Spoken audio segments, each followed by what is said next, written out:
नमस्कार हिंदी के शिक्षकों और विद्यार्थियों को। आज मैं आपको हिंदी के परियोजना कार्य पर जानकारी दे रही हूँ जो 9वीं से लेकर 12वीं कक्षा तक अनिवार्य है, जिसके 20 अंक होते हैं और ये 20 अंक बहुत महत्वपूर्ण होते हैं। तो आप इन 20 में से 20 अंकों को कैसे प्राप्त कर सकते हैं, उसकी आप पूरी जानकारी प्राप्त करिए।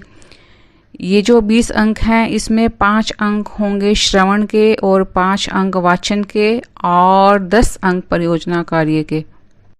सबसे पहले तो मैं आपको ये बताना चाहूँगी कि जो हिंदी का परियोजना कार्य का मूल्यांकन है वो आंतरिक हो रहा है, अभी तक आंतरिक हो रहा है, तो इसलिए इस वर्ष भी इसका मूल्यांकन आंतरिक ही होगा।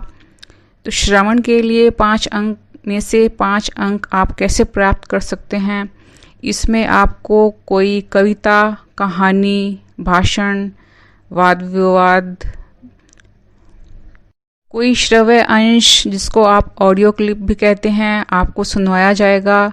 ये लगभग 250 शब्दों का होगा, तो इसको आपको पूरे ध्यान से सुनना होगा और फिर इसके बाद आप में से कोई भी उस कविता या कहानी के बारे में अपने विचार रख सकता है, या फिर ऐसा हो सकता है कि उसके ऊपर आपको 5 प्रश्न पूछे जाएं और उनके जो उत्तर देंगे वो 5 अंकों के होंगे। तो आशा करती हूँ कि श्रवण के जो 5 अंक हैं उनके बारे में आप अच्छी तरह से समझ गए होंगे। 5 अंक रहेंगे वाचन के। तो वाचन के लिए भी आपको कोई ना कोई कविता, कोई कहानी, कोई भाषण, जो भी आपको पसंद हो वो आप तैयार कर सकते हैं, या फिर ऐसा हो सकता है कि आपको 4-5 विषय दे दिए जाएं और उनमें से किसी एक विषय पर आपसे सुना जाए, तो वो विषय आपको तैयार करने पड़ेंगे। और ऐसा भी नहीं है कि आप ये मान लें कि आप पूरे वर्ष जो कक्षा में जो वाचन या श्रवण है वो ना करें और आपको सिर्फ परीक्षा के आधार पर ये अंक मिल जाएं, ऐसा भी नहीं होता। तो आपको जो पूरे वर्ष आपने कक्षा में ध्यान से सुना है, श्रवण किया है और जो वाचन किया है, उसको भी आपके जो आंतरिक मूल्यांकन के अध्यापक हैं उसको भी ध्यान में पूरा रखते हैं। तो इन 10 अंकों के बाद आपके 10 अंक बचते हैं परियोजना कार्य के लिए, जिसे आप फाइल बनाना भी कह सकते हैं। तो उसमें भी अंकों का विभाजन है, जिसमें आपके विषय वस्तु के होंगे 5 अंक, भाषा व प्रस्तुतिकरण के 3 अंक और शोध और मौलिकता उसके होंगे 2 अंक। तो इसमें से 10 में से 10 अंक कैसे प्राप्त करें, इसके लिए आपको कुछ चीज़ों का ध्यान रखना होगा।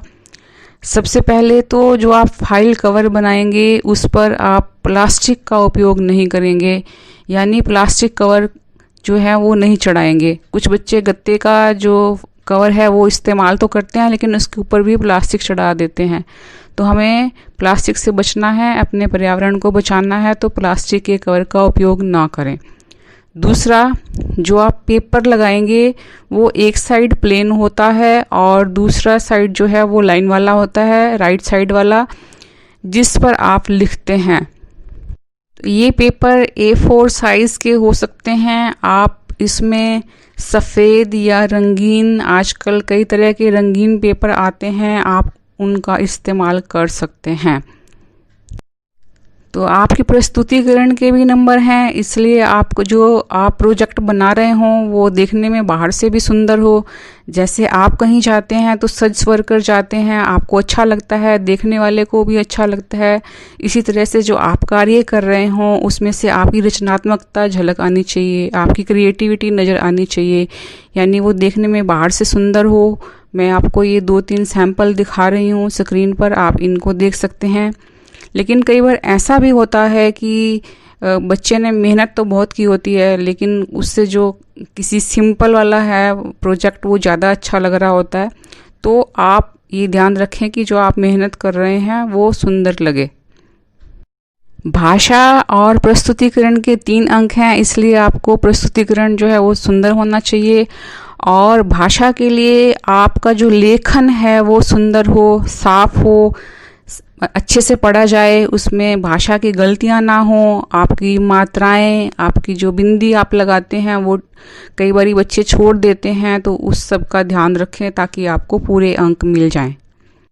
उदाहरण के लिए में और मैं पर विद्यार्थी बिंदी लगाना भूल जाते हैं और दोनों की मात्राओं में भी अंतर नहीं करते, तो इस सब चीज़ का आपको अच्छी तरह से ध्यान रखना है।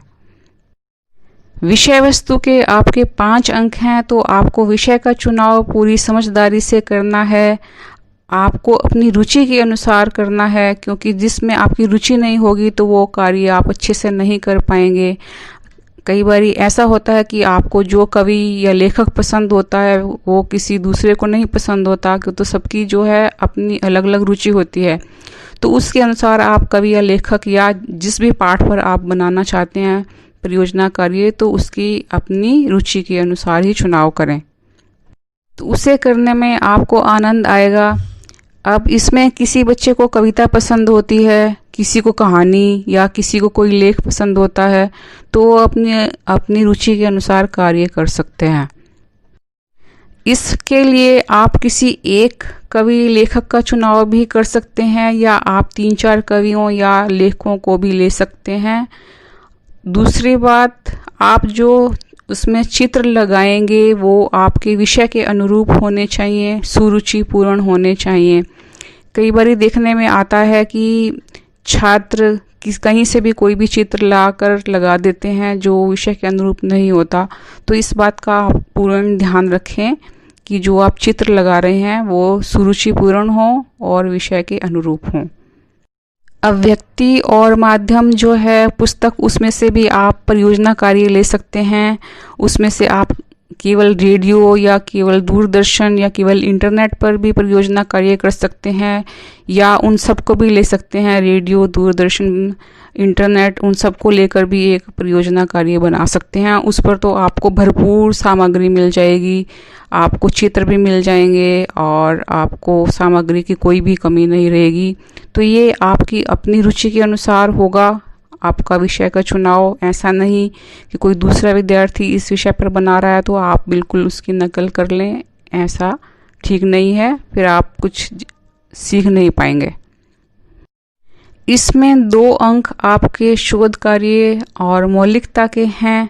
अब इसमें आप क्या देखेंगे कि जैसे मान लीजिए आपने किसी कवि पर लिखा, तो जितनी सामग्री आपको अपनी पाठ्य पुस्तक में मिलती है उसके अलावा आपने जो सामग्री अन्य कहीं पुस्तकों से या इंटरनेट से या किसी और जगह से प्राप्त की है, मतलब जो आपकी पाठ्य पुस्तक है उससे हटकर आपने जो शोध कार्य किया है उसको लेकर आपकी की गई मेहनत वो देखी जाती है। और कहीं ऐसा तो नहीं कि आपने कहीं से पूरी सामग्री लेकर शब्द से शब्द मिलाकर वैसे का वैसे ही लिख दिया हो, आप में उसकी कोई मौलिकता नज़र ना आए।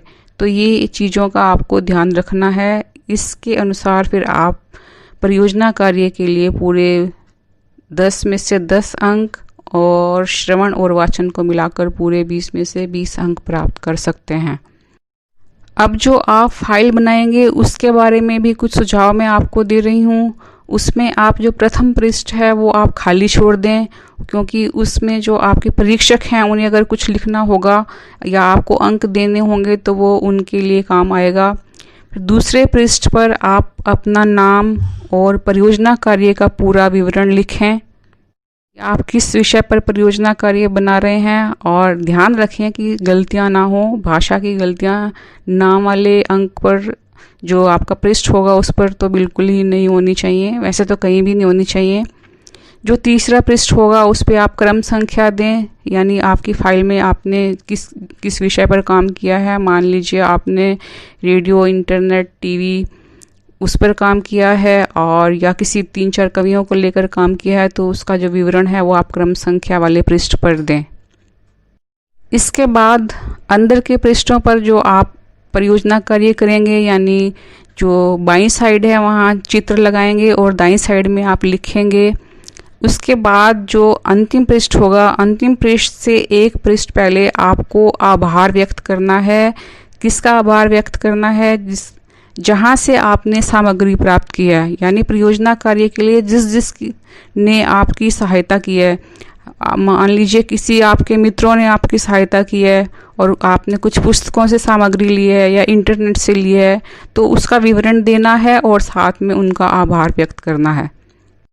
फिर आता है अंतिम पृष्ठ। अंतिम पृष्ठ पर आपको लिखना है कि मैंने अपना परियोजना कार्य, अब इसमें आप अपने अध्यापक या अध्यापिका का नाम लिखेंगे और उनके नेतृत्व में पूरा कर लिया है।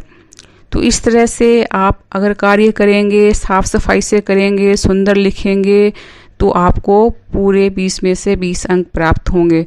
तो आप देरी मत करिए, शुरू हो जाइए अपने परियोजना कार्य के लिए। आपको शुभकामनाएं। धन्यवाद। नमस्कार।